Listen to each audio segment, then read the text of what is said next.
50 बार। तुम्हारे पास A B C D 4 option.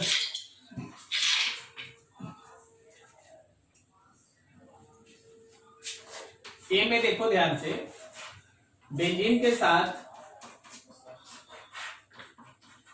2 CH3 है ऐसे। बेंजीन गलत बोल दिए भाई, साइक्लोहेक्सेन। यहां पे 2 Br है,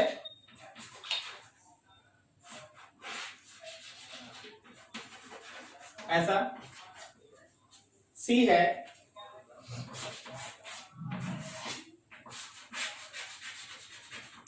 ये Br, ये Br, और D है,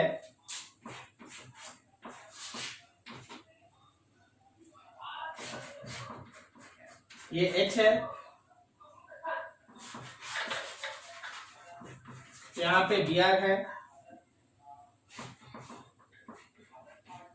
यहाँ H है,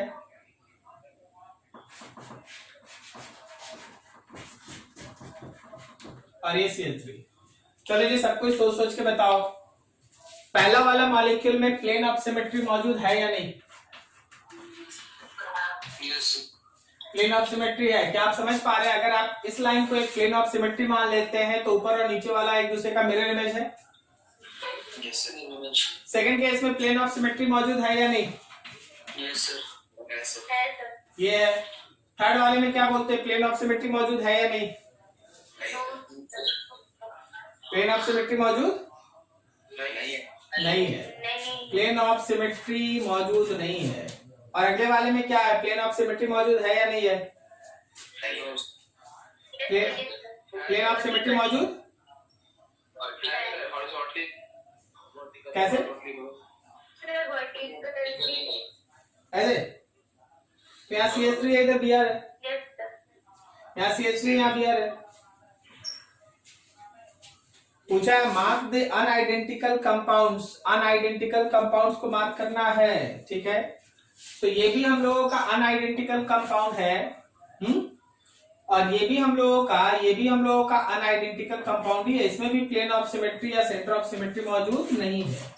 अगर यहाँ CH3 है तब, अगर मिसप्रिंट होगा तो एक अलग बात है, लेकिन हमको जो दिख रहा है वो यही है, CH3। ये भी अलग। चलो ठीक है, 2 आंसर। अगला बोलो।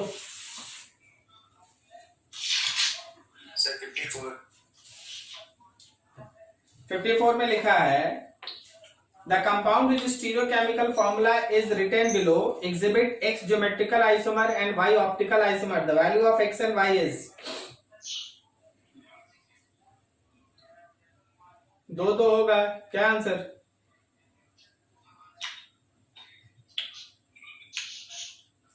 देखो जी, आंसर देखो।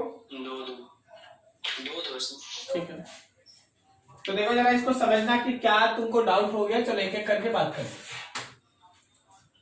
अभी मान ले जैसे हम लोगों के पास यहाँ C है, डबल बॉन्ड है, फिर यहाँ पे है CH3Br, ये CH3 है, ये Br है, फिर ये H है, फिर यहाँ C है, फिर इधर H है, यहाँ OH है, और इधर CH3। अभी देखो, तुमको याद होगा स्टीरियोजेनिक सेंटर ये भी है, स्टीरियोजेनिक सेंटर ये भी है, करेक्ट ना? यस। ऊपर वाला स्टीरियोजेनिक सेंटर है, जो ऊपर वाला स्टीरियोजेनिक सेंटर है, यहाँ आप GI पढ़ेंगे, ज्योमेट्रिकल आइसोमेरिज्म, और जो ये स्टीरियोजेनिक सेंटर यहाँ आप OI पढ़ेंगे, ऑप्टिकल आइसोमेरिज्म। सही है ना? Yes sir. तो अब देख, एक स्टीरियोजेनिक सेंटर है GI में, तो यहाँ पे तुम सीस और ट्रांस करके 2 आइसोमर बनाया। Yes sir. एक सीस बनेगा, एक ट्रांस बनेगा, या एक E बनेगा, एक Z बनेगा, करेक्ट? और जो ये स्टीरियोजेनिक सेंटर है, यहाँ पे आपका ऑप्टिकल आइसोमेरिज्म में एनेंसोमर्स बनेगा। एनेंसोमर्स बनेगा, एनेंसोमर्स मतलब हो गया +-2। तो 2 को optical isomer due to this, और 2 को geometrical isomer due to this, correct है? Yes yes sir. अगला बोलो सर। 58।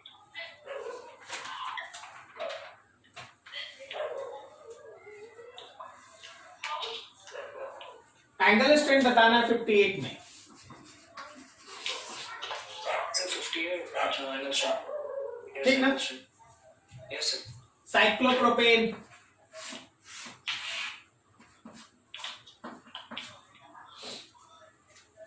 साइक्लोब्यूटेन,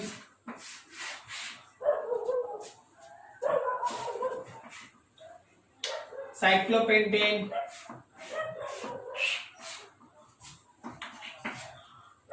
साइक्लोहेक्सेन, यही है जी। ठीक है, अभी जरा बताना किस पॉइंट का हाइब्रिडाइजेशन क्या sp3 है? Yes sir. यहाँ भी ये हाइब्रिडाइजेशन sp3 है, सब sp3 है भाई, दो का हाइड्रोजन छिपा हुआ है, समझ रहे हो ना सब? इसका भी निकालो sp3 है, इसका भी निकालो sp3 है, सब sp3 है।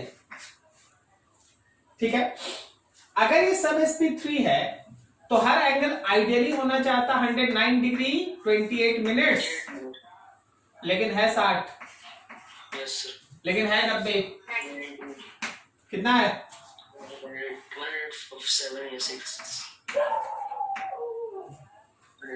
108 और ये रहा 120, सही।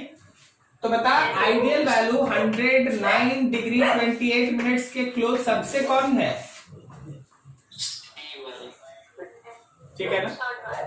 तो वो आइडियल वैल्यू के काफी क्लोज है, तो एंगल स्ट्रेंथ इज मिनिमम।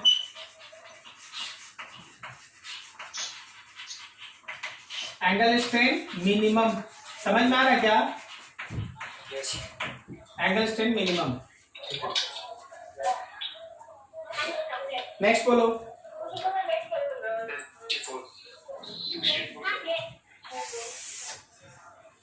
64 बोले, 62 लिखा in ethane and cyclohexane which of the following pair of conformations are more stable? Ethane है,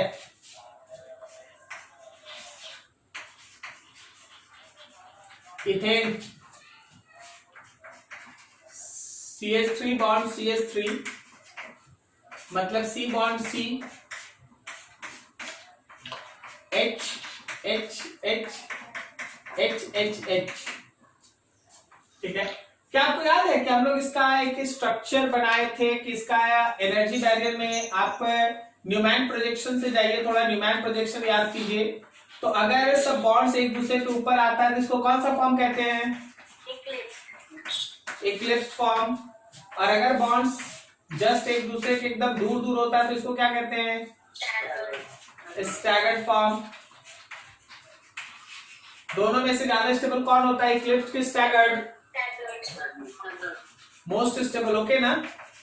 यस सर। तो चलो, इथेन में स्टैगर्ड इज मोस्ट स्टेबल। हाँ, इथेन में स्टैगर्ड इज मोस्ट स्टेबल। कहां गया?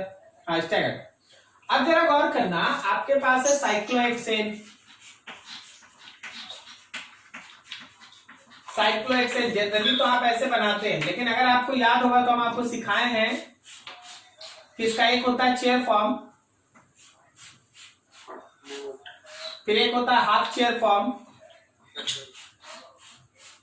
फिर एक होता है बोर्ड फॉर्म, और फिर एक होता है ट्विस्टेड बोर्ड फॉर्म। याद है आपको? यस। ये है चेयर फॉर्म, ये है हाफ चेयर, ये बोर्ड फॉर्म, और ये ट्विस्टेड बोर्ड फॉर्म। बोलो सबसे ज्यादा स्टेबल कौन होता है?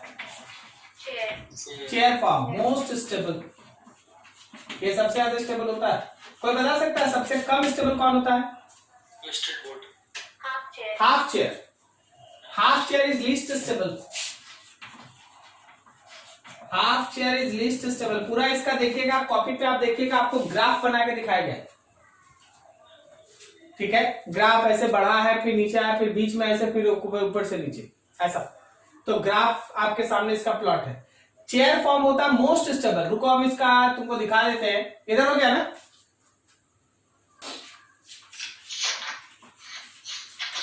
फॉर साइक्लोहेक्सेन,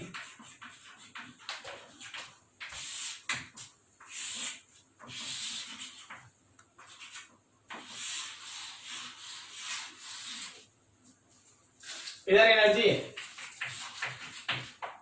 ध्यान रखना कि ये है हम लोगों का चेयर फॉर्म। चेयर फॉर्म मतलब ये रहा आपका चेयर फॉर्म का energy level. This is half chair form, ठीक है। This is boat form, this is twisted boat form, this is again boat form, this is half chair form and this is again chair form. तो इसका energy है, तो जिसका energy सबसे कम chair form का उसका स्टेबिलिटी सबसे ज्यादा, तो ये उसका एनर्जी लेवल टाइप। चलिए और आगे बताइए।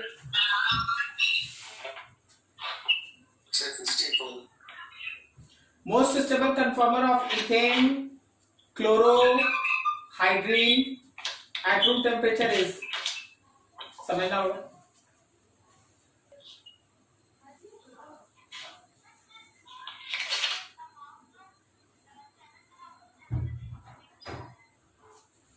जबरदस्त।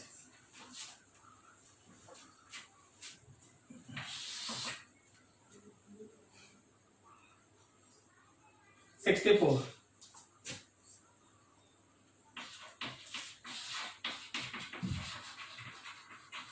इथेन क्लोरोहाइड्रीन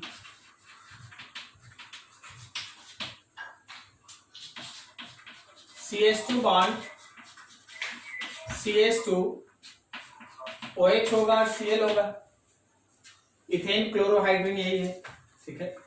चलो अब देखो जरा ध्यान से, इसको समझो जरा।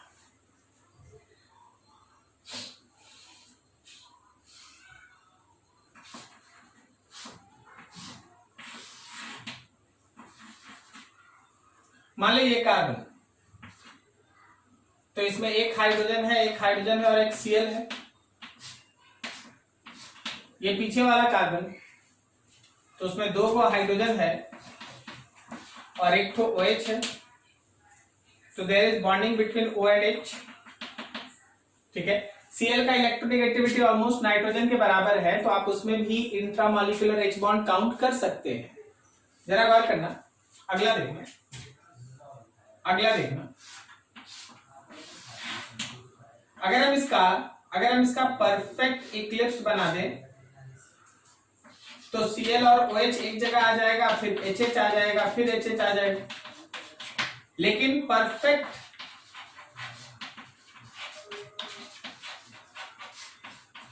इक्लिप्स होने से बॉन्ड पेयर एक दूसरे पे सुपर इंपोज करेगा और इस वजह से ये लीस्ट स्टेबल होगा। तो जो परफेक्ट इक्लिप्स का लीस्ट स्टेबिलिटी वो मेंटेन है। अब तुम्हारे पास ये स्टैगर्ड फॉर्म, समझते जाना, थोड़ा लॉजिकल है यहाँ पर। Staggered form intramolecular H bond बना है बट डिस्टेंस ज्यादा है। स्टैगर्ड फॉर्म में इंट्रामॉलिक्यूलर H बॉन्ड बना है लेकिन OH का डिस्टेंस जो है वो Cl से बड़ा है। अब जरा गौर करना, अगर हम इन दोनों एक्सट्रीम के बीच बनाए तो स्क्यू फॉर्म कहते हैं ना उसको, या गॉस फॉर्म। H है Cl है, एकदम एक्सट्रीम में यहां होता, यहां होता, यहां होता, लेकिन हम क्या करें, थोड़ा घुमा के यहां ले आए OH। ना इसको इक्लिप्स रहने दिए, ना इसको स्टैगर्ड रहने दिए, एक इधर और एक इधर, ये H ये H। अब देखिए स्क्यू फॉर्म है या फिर GAUCH गेज फॉर्म, तो यहां पे देखना, यहां H और Cl के बीच भी बॉन्डिंग बनेगा।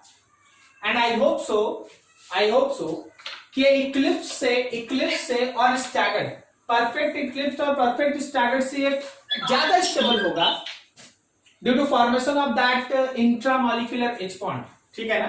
ड्यू टू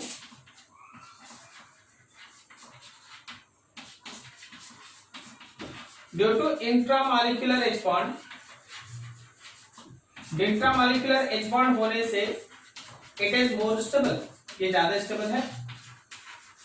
आंसर देखो जरा।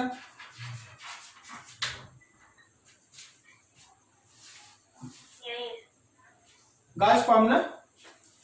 Yes sir. ठीक, तो देख लो कि यहाँ पे एकदम सर कोई ये भी सोच सकता है कि सर एकदम एक दूसरे के ऊपर है तो यहाँ क्यों नहीं लिया भाई। उसमें देखिए परफेक्ट इक्लिप्स है, बॉन्ड पेयर एक दूसरे को स्ट्रांगली रिपेल करना चाहेगा, उनके बीच का एंगल स्ट्रेंथ ज्यादा होगा, इस वजह से उसका स्टेबिलिटी मिनिमम है। तो सर स्टैगर्ड ले लीजिए। स्टैगर्ड में डिस्टेंस इतना ज्यादा है कि bond is not so much effective. Staggered में ये डिस्टेंस इतना ज्यादा है कि बॉन्ड इतना ज्यादा इफेक्टिव नहीं बनता, तो आपको इन दोनों एक्सट्रीम के बीच कोई रास्ता निकालना पड़ता है। क्लियर है? ये सब क्वेश्चन बहुत अच्छे से समझना, क्योंकि जनरल आदमी यही जानता है कि इक्लिप्स का स्टेबिलिटी कम और स्टैगर्ड का ज्यादा होता है। आपको ये जानना होगा कि इक्लिप्स का कम स्टैगर्ड के ज्यादा के बीच में भी कोई केस ऐसा बन जाता है जहां स्क्यू फॉर्म ज्यादा स्टेबल होने लगता है। ठीक है, तो इसको ध्यान रखिएगा जरूर, नोट कीजिए अच्छे से। पार्शियली इक्लिप्स कैसा रहता है? पार्शियली इक्लिप्स्ड और परफेक्टली इक्लिप्स्ड अंतर समझते हो? ये सर परफेक्टली ओवरलैप कर रहा हो। कोई मॉलिक्यूल बोलो जिसमें पार्शियली इक्लिप्स्ड और परफेक्टली इक्लिप्स्ड है, जो तुम पढ़ा हो, बोलो बोलो।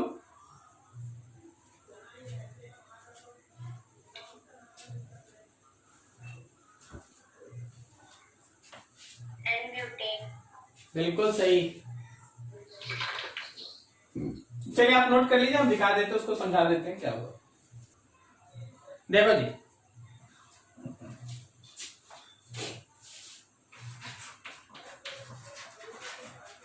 नॉर्मल ब्यूटेन, सी बॉन्ड सी, यहां पे CH3 H और H, यहां पे CH3 H और H।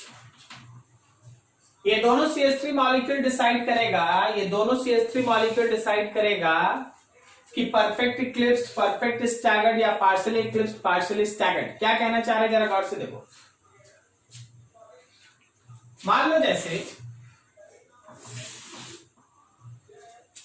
हम लोग 60 डिग्री का रोटेशन मेंटेन करते हैं। ये 0 डिग्री, ये 60, 120, 180, 240, 300 और 360। एज यूजुअल जैसे आपको पढ़ाया गया है ऐसा बॉन्ड बनाना है और फिर है ना एक 60 डिग्री पे घुमाते चलना है। देख, हर किसी में ये रहा मेरा CH3, सामने वाले कार्बन का ये CH3 और पीछे वाले कार्बन का ये रहा CH3।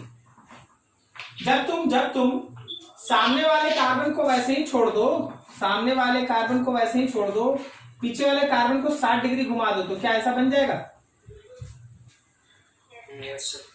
फिर सामने वाले कार्बन को वैसे ही छोड़ दो, पीछे वाले कार्बन को 60 डिग्री और घुमा दो, तो क्या ऐसे बन जाएगा? फिर सामने वाले कार्बन को वैसे ही छोड़ दो और पीछे वाले कार्बन को 60 डिग्री और घुमा दो, ऐसे बनेगा?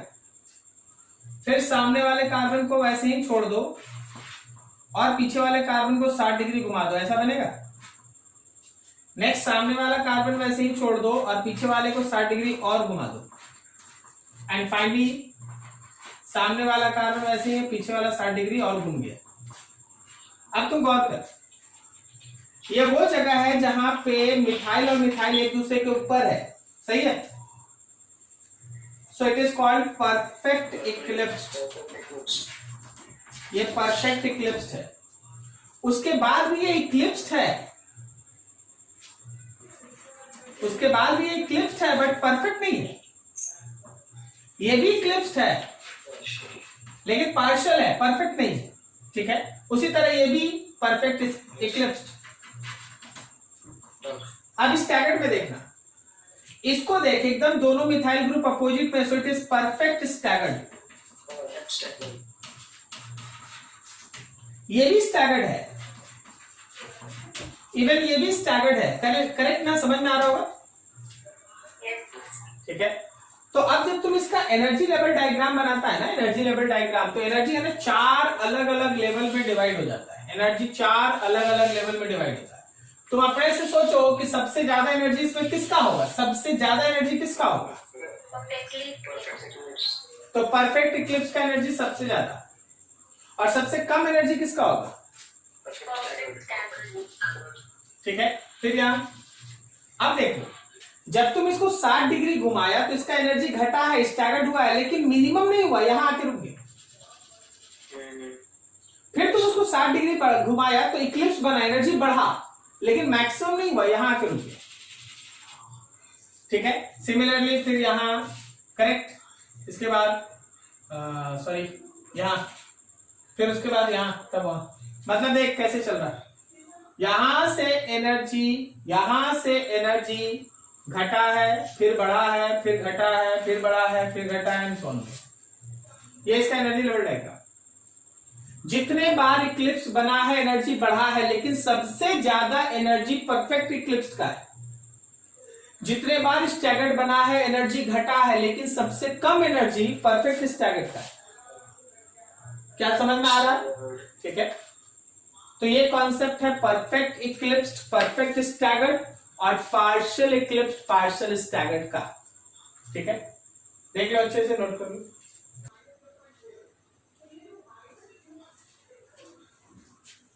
बोलो जी बोलो।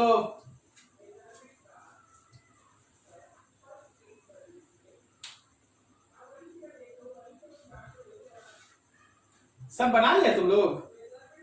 4, 8 सर। लेवल 2 का 8, Check it. लेवल 2 का 10, लेवल 2 का 10 बोल रहे हैं जी। सर 4 भी। 4 लेवल 2 में क्वेश्चन नंबर 4 है, how many enhancement pairs are obtained by monochlorination of 2,3 dimethyl butane.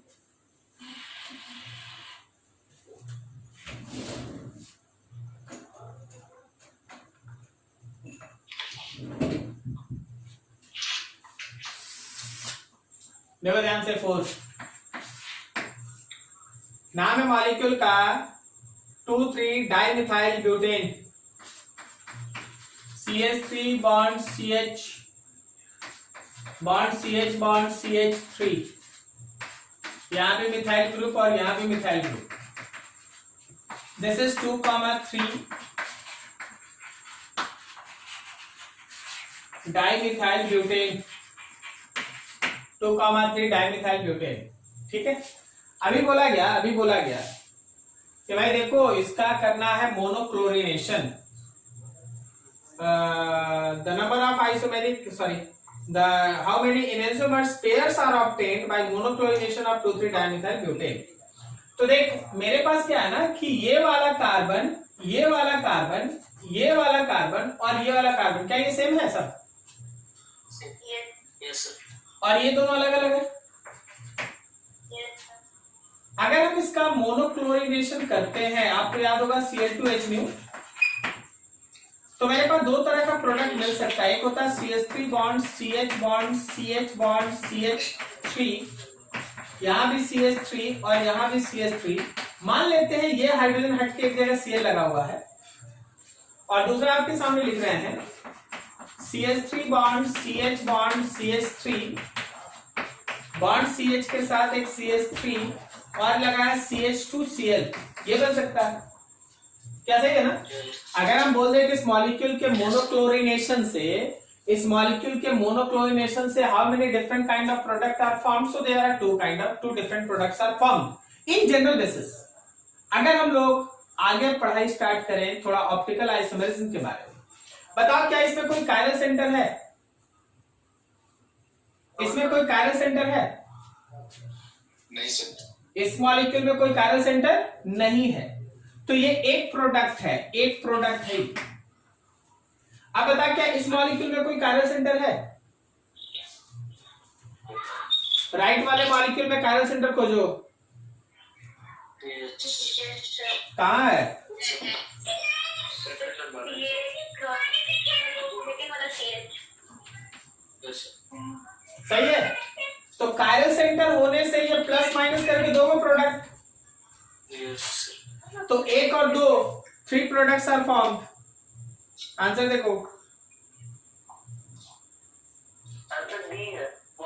हाँ ठीक है, इनएंसोमेरिक पेयर एक ही है ना? अरे यार इनएंसोमेरिक पेयर एक है ना? एक। इनएंसोमेरिक पेयर एक है, नंबर ऑफ प्रोडक्ट 3 है, समझ रहे हम लोग? Yes sir. तो इनएंसोमेरिक पेयर तो केवल वही वाला बना ना, और तो कुछ बना नहीं, एक प्रोडक्ट सही। इनएंसोमेरिक पेयर एक है, नंबर ऑफ प्रोडक्ट्स कितना है? 3 है। बढ़िया, चलो और आगे बोलो। Sir 9 yes sir. How many structural isomers are possible when one of the hydrogen is replaced by a chlorine atom?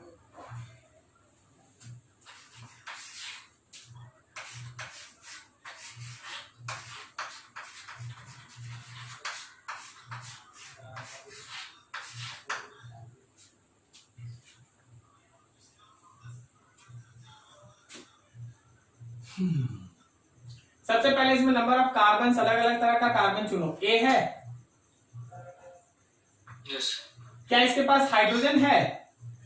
No sir. इसके पास भी नहीं है, लेकर कोई फायदा नहीं। ये बी है तो ये भी तो बी है, यस। ये सी है तो ये भी तो सी है, यस। ये डी है तो ये भी डी है, और पता आपको ये बी है तो ये भी बी है, यस। और ये सी है तो ये भी सी है। ठीक है, अब बोलो कितना अलग अलग तरह का कार्बन आया? A B C D, 4 different carbons with hydrogen. 4 अलग अलग कार्बन है जिसके पास हाइड्रोजन है। So monochlorination gives 4 product. क्या समझ में आ रहा है? यस। क्या तुम चारों समझ में आया कैसे कैसे होगा, कैसे कैसे हम कार्बन को बैलेंस किए? समझ में आ रहा है? कौन कौन सिमिलर कार्बन था निकाल लिए? Yes sir. ठीक है, आंसर देख लीजिएगा एक बार। आंसर लेवल 2 में सब आंसर देखते चलिएगा। ठीक है, नहीं। चलो अगला बोलो।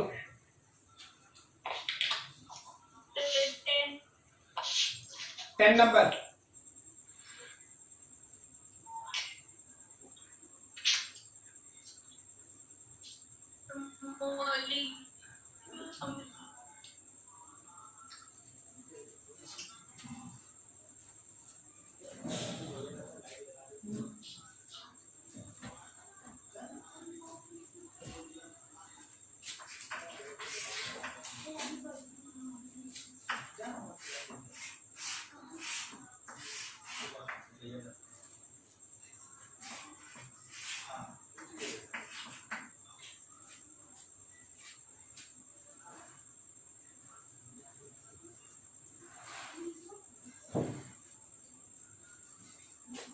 देखा, number of chiral carbon atoms present in the molecule is. इस मॉलिक्यूल में कितना नंबर ऑफ कायरल कार्बन है ये हम लोग को बताना है। अब मेरा बात मानेगा तो एक भी नहीं है, लेकिन हमको चारों ऑप्शन में कुछ ना कुछ तो दिख रहा है।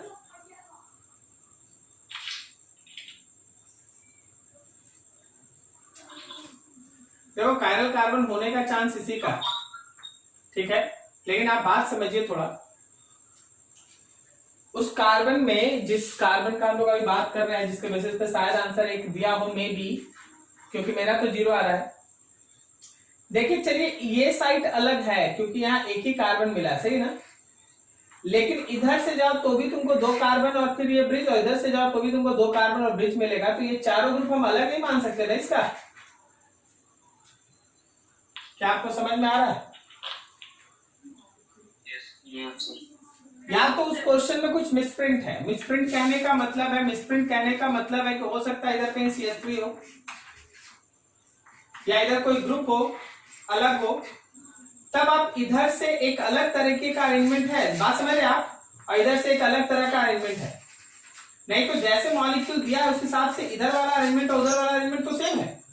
एक ड्रॉ कर लेना वैसे, तभी तुम्हारा कम से कम एक आंसर होगा, नहीं तो मेरे हिसाब से 0 आंसर था। ठीक है, आंसर देखो जरा। सर सी है दो दिया बस sir C option C option दिया ना।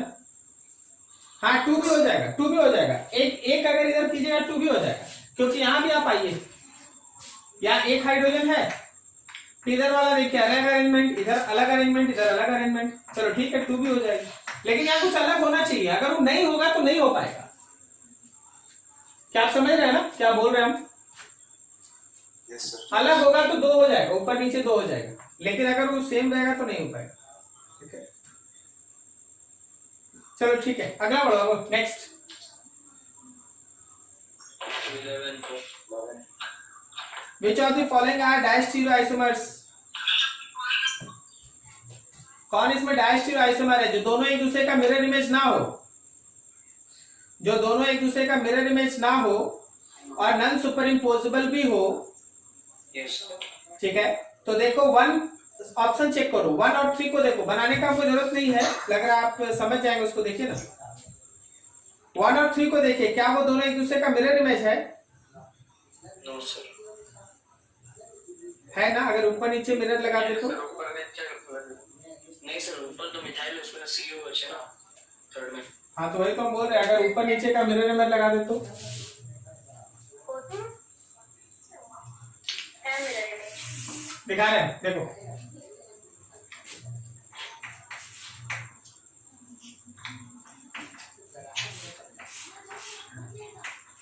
H है, ये Br है, ये Br है, यहाँ CH3 है, यहाँ COH है।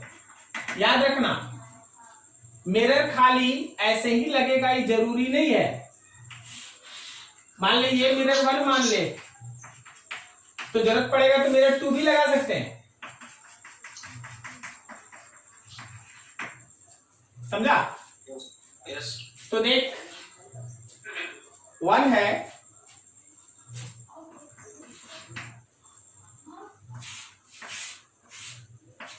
यहाँ भी यार, यहाँ भी यार, यहाँ H और यहाँ H, ऊपर मिथाइल और नीचे COH। थर्ड देखो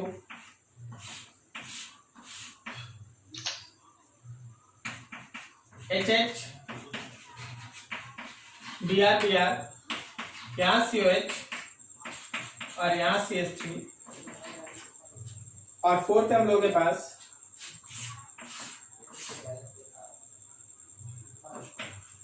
Br, H और H, COH और यहाँ CH3। तो तुम्हारे पास जो सबसे पहला ऑप्शन चेक करने के लिए बोला है कि इसमें से कौन डायस्टीरियोआइसोमर नहीं है। सुनिएगा ध्यान से, डायस्टीरियोआइसोमर्स वो पेयर होता है जो एक दूसरे का मिरर इमेज ना हो but still non super imposable हो। एक दूसरे का मिरर इमेज ना हो but still non super imposable हो, उसी को आप डायस्टीरियोआइसोमर्स कहते हैं। क्या आप समझ रहे हैं बात? डेफिनेशन याद है? अब देखिए सबसे पहला बोला है पेयर जो चुनने के लिए बोला है, वो बोला है 1 और 3 को। देखो 1 और 3 का एक दूसरे का मिरर इमेज होगा M2 के साथ। क्या सही है? यस यस तो ये नहीं हो सकता। दूसरा बोला है 2 और 4, 2 और 4 चेक करो, 2 और 4 को चेक करो, फिर से वैसे ही 2 और 4 को चेक करो, यस सर नहीं होगा ना? नहीं हो सर नहीं ये भी यार यहाँ आना चाहिए था ना। ठीक है, अभी देखिए अगला देखते हैं। अगला कौन है भाई? 1 और 2, 1 और 2 क्या एक दूसरे का मिरर इमेज हो सकता है? 1 और 2 नहीं है। नो सर ठीक है, अगला देखो नन ऑफ दिस। तो मेरे पास दो चीज आ गया ना, एक 2 4 आ गया और एक 1 2 आ गया। अब इसमें से हटाना होगा। आप याद कीजिए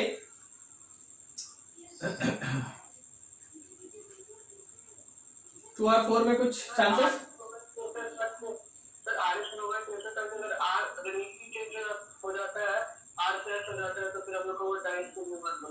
एकदम सही बोला। तुम जरा एक चीज ध्यान रखना कि सबसे पहले तो इस मॉलिक्यूल को उलट दीजिए भाई। तो अगर हम लोगों के पास ये वाला जैसे था वैसे ही है, केवल एक ग्रुप बदल गया, तो क्या वो डायस्टीरियोआइसोमेरिक पेयर बनाता है? ठीक है, तो डायस्टीरियोआइसोमेरिक पेयर, मिथाइल और COH अपना पोजीशन बदला, बाकी सब ग्रुप जैसे था वैसे ही रह गया। So it is an example of diastereoisomers. ठीक है, 2 और 4। चलिए और आगे।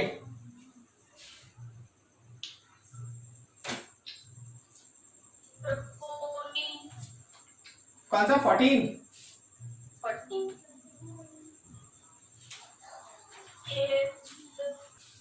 14 में लिखा है कि एक मॉलिक्यूल है, उसको H+ के साथ रिएक्ट कराना है, Br2 के साथ रिएक्ट है, 5 compounds with formula C4H8Br2। How many structures of X are possible? X का स्ट्रक्चर बताना है।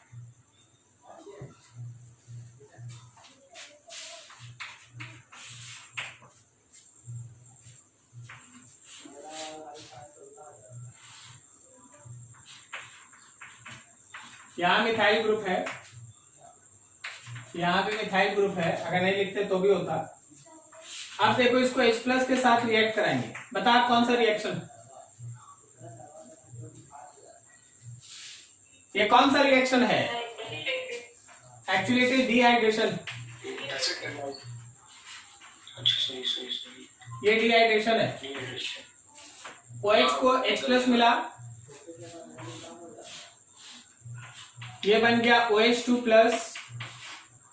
अच्छा यहाँ नहीं लिखेंगे तो भी तो मिथाइल ही होगा ना। फिर ये पेयर लेके निकल गया, तो जो मेरे पास बना उसमें प्लस यहां आ गया। फिर उसके बाद कोई एक बेस आएगा जो बगल से H लेके निकल जाएगा, तो H इधर से भी जा सकता है, H इधर से भी जा सकता है, याद है आपको? तो यहाँ पे 2 पॉसिबल प्रोडक्ट है, एक ये प्रोडक्ट है और एक ये प्रोडक्ट है। According to Saytzeff rule, which one is major? First या second? Which one is major? Saytzeff rule major, this is Saytzeff rule and this is minor. लेकिन यहाँ मेजर और माइनर नहीं पूछा, अगर मेजर माइनर पूछता तो चुन लेते। अब इसका आगे हम लोगों को रिएक्शन कराना है, इसका आगे हम लोगों को रिएक्शन कराना है Br2 के साथ, और बोला 5 प्रोडक्ट बनाना है Br2 के साथ, और 5 प्रोडक्ट बनाना है। देख, इसको अगर आप Br2 के साथ रिएक्ट कराइएगा, Br2CCl4, आपको याद होगा एंटी एडिशन होता है, तो ये प्रोडक्ट होगा ऐसा, एक Br ऊपर एक Br नीचे। क्या बंदा यहाँ पे एक कायरल सेंटर बन गया क्या? यस। तो प्लस माइनस भी बन जाएगा। ठीक है, यस सर। 2 प्रोडक्ट।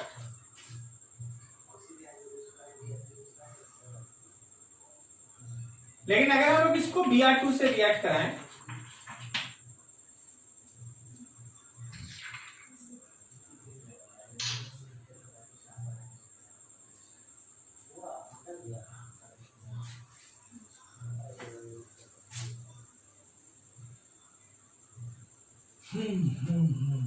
एक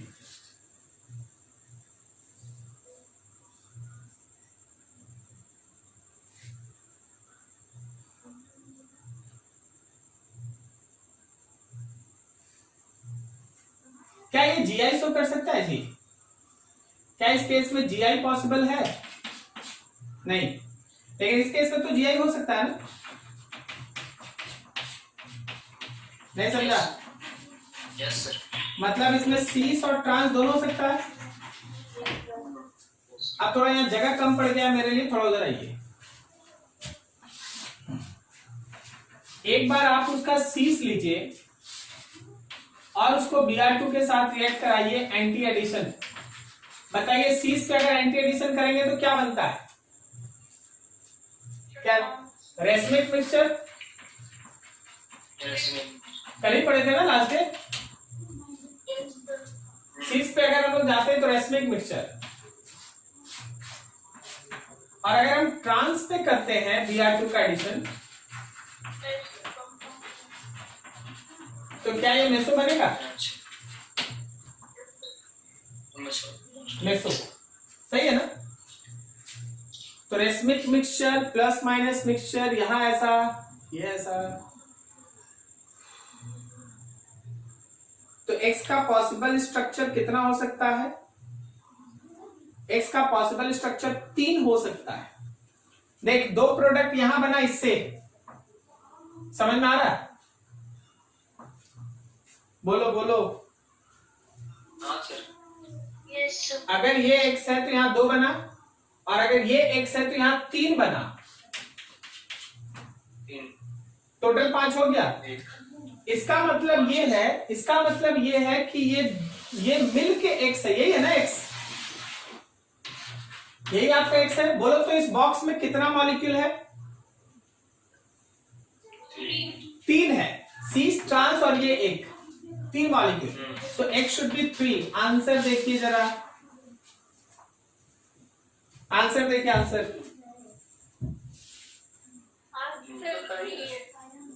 3 है ना? हाँ, तो ध्यान रखना कि इस x में एक ऐसा है जो GI शो नहीं करेगा और एक ऐसा है जिसका 2 GI है। तो x 3 है, इससे इसके ब्रोमिनेशन से 2 प्रोडक्ट, और जो cis ट्रांस था उसके ब्रोमिनेशन से 3 प्रोडक्ट। cis वाले का एंटी एडिशन में प्लस माइनस रेसमिक और ट्रांस का एंटी एडिशन में मेसो, कुल मिला के 5 प्रोडक्ट। क्या आप लॉजिक समझ रहे हैं? बढ़िया क्वेश्चन सब। एक बार क्वेश्चन पढ़ो, उसके बाद इसको अच्छे से थोड़ा समय देके समझो, कहीं डाउट है फिर पूछ लो। बढ़िया क्वेश्चन ये सब। 15 16 The number of structural and configurational isomer of bromo compound C5H9Br obtained by addition of HBr on 2-pentine respectively are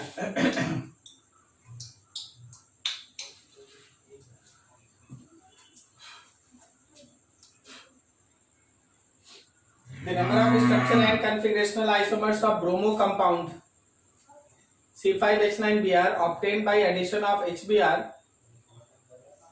on 2-pentine respectively are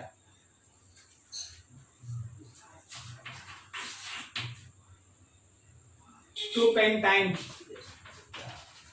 CH3 bond C, triple bond C bond, CH2 CH3.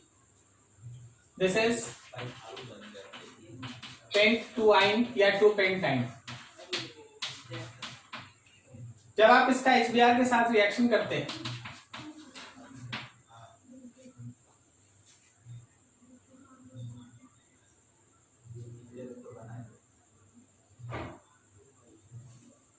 तो ये pair of electron left जाएगा या right? Left जाएगा, इधर से ज्यादा electron pushing nature है, तो H चला गया यहाँ, Br यहाँ, तो तुम्हारे पास है CH3 bond C, double bond C bond CH2 and CH3, इस पे गया Br और इस पे गया H। सही है? सबसे पहले क्या ये हम लोगों का GI शो कर सकता है? ZE फॉर्म, ठीक है, ZE शो करेगा।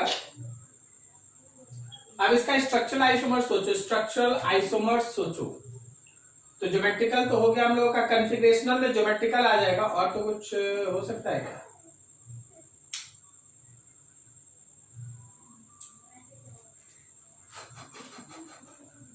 क्या हम लोग डबल बॉन्ड का पोजीशन बदल सकते हैं?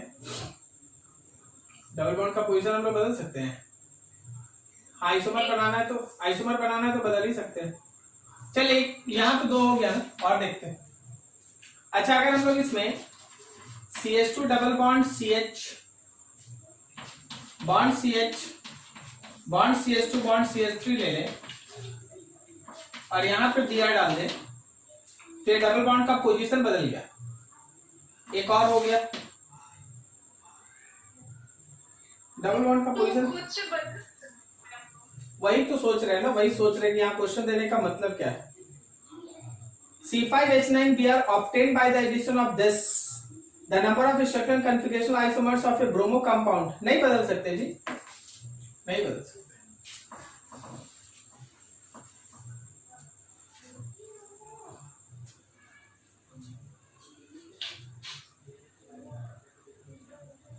तो इसका स्ट्रक्चरल आइसोमर क्या बनाएंगे? ठीक है, इसका कॉन्फ़िगरेशनल आइसोमर आ गया, 2 आ गया, वो सी ट्रांस हो गया, लेकिन स्ट्रक्चरल क्या बनाएंगे? एक तो है, आंसर देखो, आंसर बताओ। कौन? डी 2,4। Yes sir.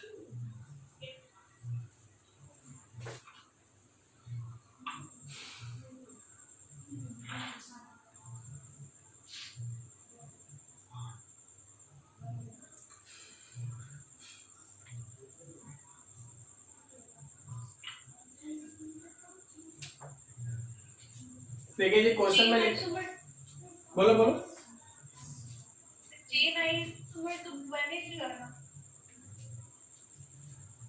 देखिए इसका नाम दे दिया ना, अगर लिखता ना पेंट आइन केबल, बात समझ गए?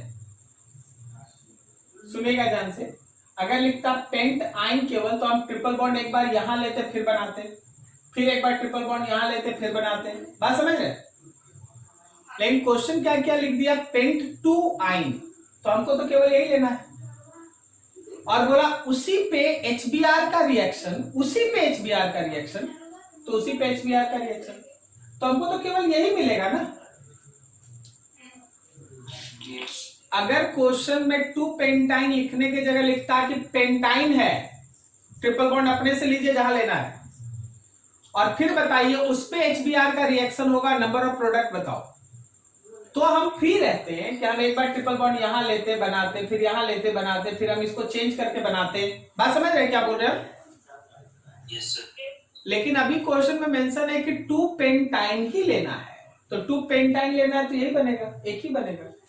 देखिए हम बदल नहीं सकते, ठीक है, आंसर मैच करने के लिए हम इसमें नहीं चेंज कर सकते, जो आ रहा है वो आ रहा है, ठीक है।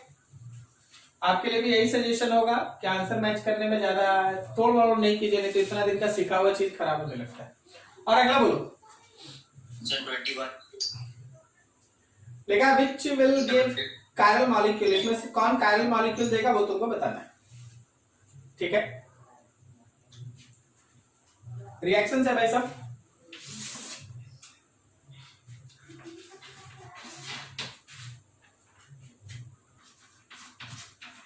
CH3 bond C double bond O bond Cl, इसको तुम रिएक्ट करा दिया लिथियम एल्यूमिनियम हाइड्राइड से, लिथियम एल्यूमिनियम हाइड्राइड, ये क्या करेगा? यहाँ OH और यहाँ H ले आएगा, तो CH3 bond C bond OH, Cl और H, क्या वहां कायरल कार्बन बन गया? अगला मॉलिक्यूल है C2H5,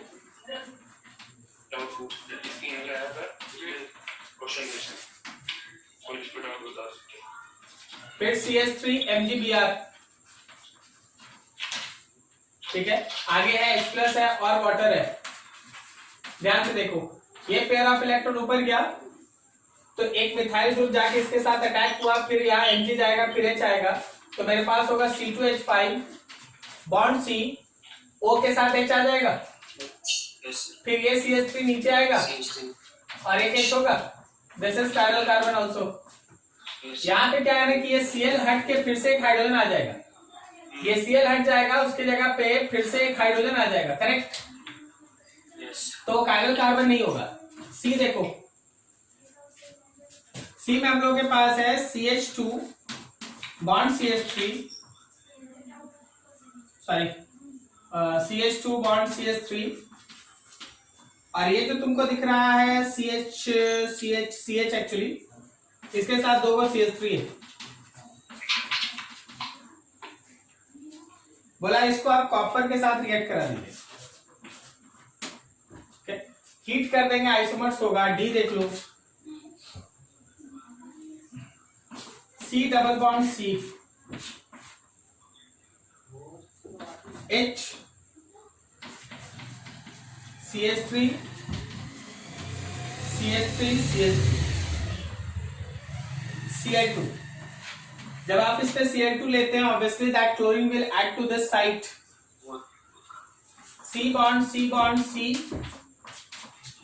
देखो दोनों जगह एक एक Cl चला गया, फिर यहाँ CH3 और H है, फिर यहाँ पे CH3 है CH3। अब बोलो, देख के बोलो, क्या इसमें कायरल सेंटर बना लास्ट वाले में?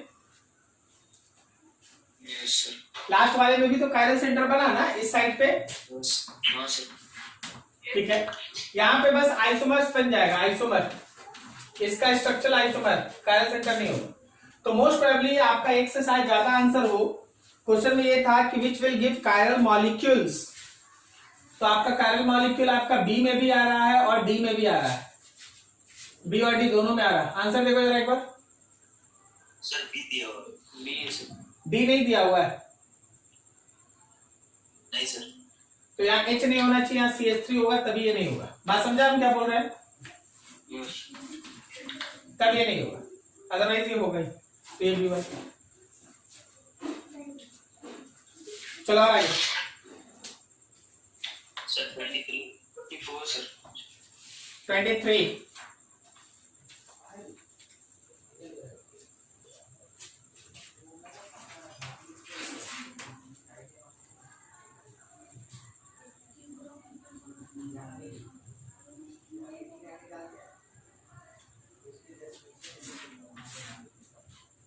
यहाँ पे हम लोग के पास है C double bond O bond OH, ऊपर में है H, नीचे है CH2 और यहाँ पे है N के साथ H और ये आपस में बॉन्डेड। तुम क्या करो, सबसे पहले प्रायोरिटी ऑर्डर डिसाइड करो। बताओ इस पॉइंट पे प्रायोरिटी ऑर्डर में 1 कौन, 2 कौन, मतलब आप इस मॉलिक्यूल को ऐसे बना सकते हैं कि this is 1, this is 4, this is 2 and 3। अब आप याद कीजिए ऐसे मॉलिक्यूल को अरेंज करना पड़ता है कि लोएस्ट प्रायोरिटी ग्रुप सबसे नीचे आ जाए क्या? यस सर, तो क्या सीधा हम इसको घुमा दें 180? 180 घुमा दिए तो 4 आ गया नीचे, 3 आ गया इधर, 2 आ गया इधर, 1 से 2 और 2 से 3, 1 से 2, 2 और से 3। क्या ये आर कन्फिगरेशन है? आप दूसरा मॉलिक्यूल देखिए,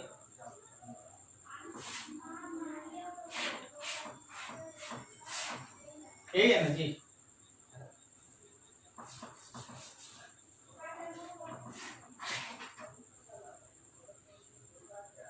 यहाँ पे डबल बॉन्ड, यहाँ OH और फिर यहाँ H। क्या तुम इमेजिन कर पा रहे कि टेट्राहेड्रल है? हम इसका टेट्राहेड्रल फिगर बनाते हैं, थोड़ा ध्यान से ना। ये OH, ये H, ठीक है। अब एक ध्यान रखना, एक है बोर्ड के अंदर, ये वाला हिस्सा बोर्ड के अंदर और ये वाला हिस्सा बोर्ड के बाहर। चलो इसका फिशर प्रोजेक्शन बनाते हैं। आप याद कीजिए फिशर प्रोजेक्शन के लिए मॉलिक्यूल को इधर से देखना पड़ता है, याद है आपको? यस सर, ये तुमको लेफ्ट में दिखेगा ना, हाँ सर, ये राइट में दिखेगा, राइट में, यस सर, ये ऊपर ये नीचे, तो OH ऊपर H नीचे, ये वाला हिस्सा। अब डिसाइड करो, बता इसमें ये हो गया मेरा फर्स्ट प्रायोरिटी, ये हो गया फोर्थ प्रायोरिटी, इसमें तो कोई शक नहीं। सोच के बता लेफ्ट वाला 2 है कि राइट वाला 2 है? पहले डबल बॉन्ड ऊपर आएगा ना, यस सर, समझ पा रहे हो? यस सर, तो ये 2 है, ये 3 है, तो ध्यान रखना कि लेफ्ट में 2 है और राइट में 3 है, ऊपर 1 है और नीचे 4 है। तो 1 से 2, क्या बोले? लेफ्ट वाला 2 कैसे? ये वाला हिस्सा बोर्ड के अंदर dash dash dash dash dash dash dash, और ये वाला हिस्सा बोर्ड के बाहर solid solid solid solid solid. अब आप जब इधर से देखिएगा तो ये वाला तुमको बोर्ड के अंदर मतलब लेफ्ट में ना दिखाई देगा। सर प्रायोरिटी तो सिर्फ कार्बन मतलब एटॉमिक मास से ना करें। आपको प्रायोरिटी डिसाइड करना है कि लेफ्ट और राइट डिसाइड करना, दोनों में अंतर। प्रायोरिटी सर, तो फिर लेफ्ट राइट मत बोलिए ना। देख यहां डबल बॉन्ड है, तो अब देखो यहां से कार्बन चले तो यहां भी कार्बन आ गया, ठीक है। फिर अगला चले तो एक कार्बन मिला जो 2 कार्बन से जुड़ा है, और अगला चले तो एक कार्बन मिला जो 2 हाइड्रोजन से जुड़ा है। अब बोलो कौन पहले? लेफ्ट। तो यहां डिसाइड ले ली, यस सर। समझे जी? यस हाँ, तो देखिए प्रायोरिटी ऑर्डर डिसाइड करना है तो अलग स्टेटमेंट बोलेंगे, आपको लेफ्ट राइट समझना हम अलग चीज बोलेंगे, ठीक है ना? तो थोड़ा ध्यान रखो। अभी देखो जी, ये कौन सा कॉन्फ़िगरेशन? यस। S configuration. तो एक आर है, एक एस है, ठीक है? 24।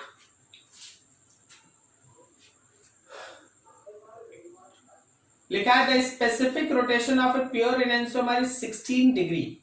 Its observed rotation, if it is isolated from a reaction with 25% racemization and 25% retention, 75। हाँ 75% रिटेंशन।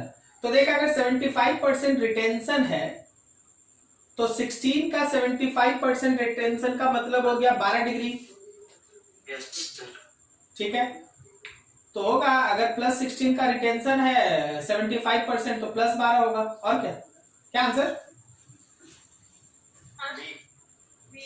ठीक है, प्लस 12 सर। और आगे बोलो। 20 यस सर।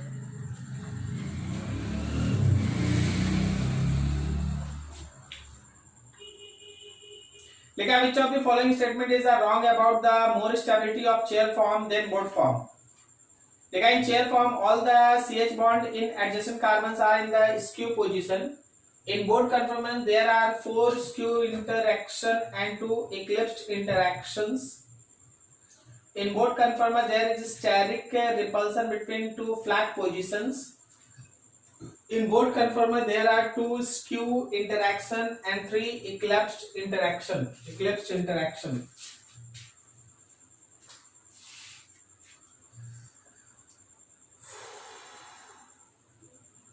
देखो इसके लिए है ना, इसका एक पूरा स्ट्रक्चर होता है जिसमें है ना हम लोगों को उसका एक 3 डायमेंशनल फिगर आता है, वो मेरे दिमाग में अभी नहीं है। सोलोमन का बुक अगर आपके पास होगा ना तो उसमें इसका एक स्ट्रक्चर दिया है, उसमें सारा हाइड्रोजन भी दिखाया है कि कौन सा हाइड्रोजन किसके बगल में रहता है। बात समझ रहे हैं ना? जो हम लोग चेयर फॉर्म या बोट फॉर्म बनाते हैं ना तो उसमें हम लोग हाइड्रोजन जनरली ड्रॉ नहीं करते क्योंकि हम लोग को स्टेबिलिटी से क्वेश्चन रहता है, वो कर लेते हैं। लेकिन आपको अगर उसके अंदर जाइएगा तो उसका हाइड्रोजन का भी एक पोजीशन होता है कि कौन हाइड्रोजन ऊपर है, कौन हाइड्रोजन प्लेन में है। तो इसका है ना बहुत अच्छा एक्सप्लेनेशन सोलोमन बुक में दिया है, तो आप जरा उस फिगर को देख लीजिएगा, आपको इसका आंसर वहीं मिल जाएगा, ठीक है? हम भी अगले दिन देख के रखेंगे, अगर होगा तो हम है ना शेयर कर लेंगे स्क्रीन, हम उसमें दिखा देंगे। बनाने में थोड़ा समय लग जाएगा, नेक्स्ट टाइम कर देते हैं, ठीक है? और आगे बताओ फटाफट थोड़ा। 28। लिखा Fischer projection of the molecules are represented in the wedge form this is or not. कौन इसमें सही नहीं होगा? तो फिशर प्रोजेक्शन के लिए अभी हम लोग सीखे ना कि हम लोग एक साइड से खड़े होकर मॉलिक्यूल को देखते हैं, फिर देखते हैं कि कौन लेफ्ट में और कौन राइट में।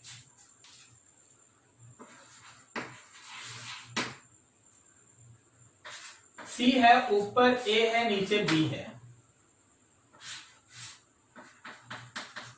यहां डी है,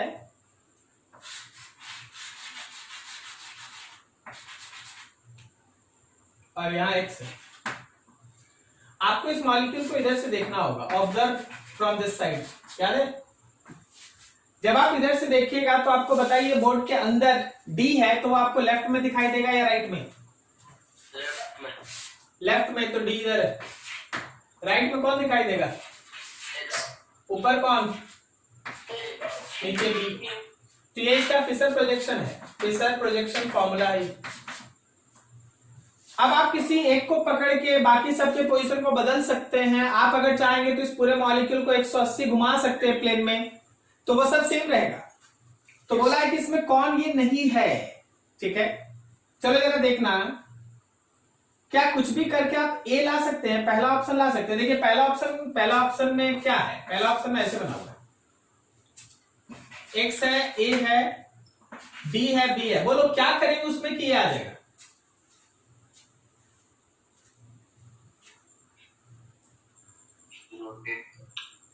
डी के पोजीशन को सेम रखो, देखो हम जो बता रहे हैं, पहले इसको बना लो, D A X B, D के पोजीशन को फिक्स करो और इसको ऊपर, इसको यहां और इसको यहां भेज दो, क्या ये आ जाएगा? यस। मतलब ये सेम है। इसी तरह से चारों चेक करना है, कर लेगा?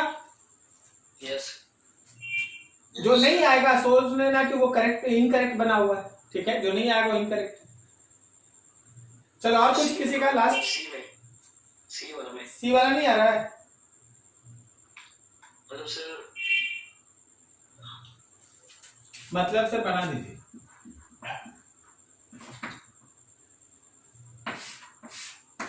एक्स ए बी डी, सोच जो तेरा ओरिजिनल मॉलिक्यूल है उसमें ए ऊपर है, एक्स इधर है, बी इधर है, डी इधर है, क्या करेंगे कि ये आएगा? कुछ करने से ये आएगा या नहीं आएगा?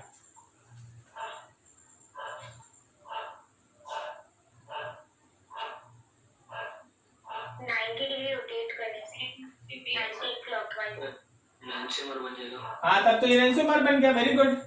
अगर ये आप इसको यहां भेज दिए, इसको यहां भेज दिए, इसको यहां भेज दिए, इसको यहां भेज दिए, तो 90 डिग्री अगर आप रोटेट कर दिए तब तो ये इरेंसोमर बन गया ना। यस।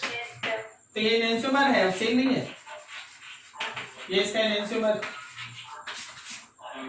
बिल्कुल सही।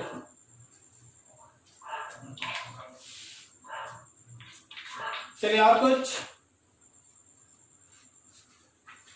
फ्रेंड बना ही लिए होंगे आप लोग, वो तो आपका इवन और ऑड क्यूमुलिन है ना? हाँ बताओ कौन उसमें ऑप्टिकली एक्टिव है, इवन क्यूमुलिन की ऑड क्यूमुलिन?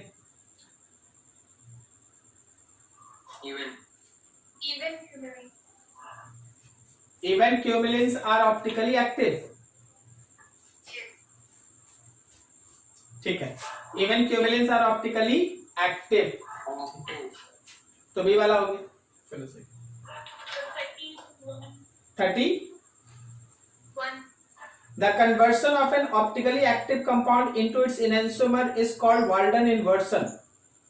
क्या ये सही है? Walden inversion तो था कि कोई एक मॉलिक्यूल है जिसका पहले जो स्ट्रक्चर है वो न्यूक्लियोफाइल के अटैक से अपोजिट में हो जाए, सही है ना? यस। तो फर्स्ट स्टेटमेंट इज रॉन्ग। आगे है racemic mixture is optically inactive due to internal compensation, but second statement is right. कोई भी रेसमिक मिक्सचर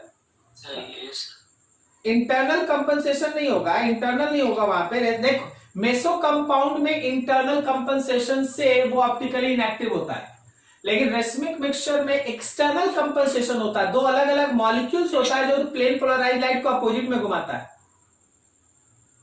फिर से सुनिए, मेसो कंपाउंड में एक हाफ मॉलिक्यूल का जिधर भी घुमाता है दूसरा हाफ अपोजिट घुमा देता है, तो इंटरनल कंपनसेशन की वजह say that is optically inactive.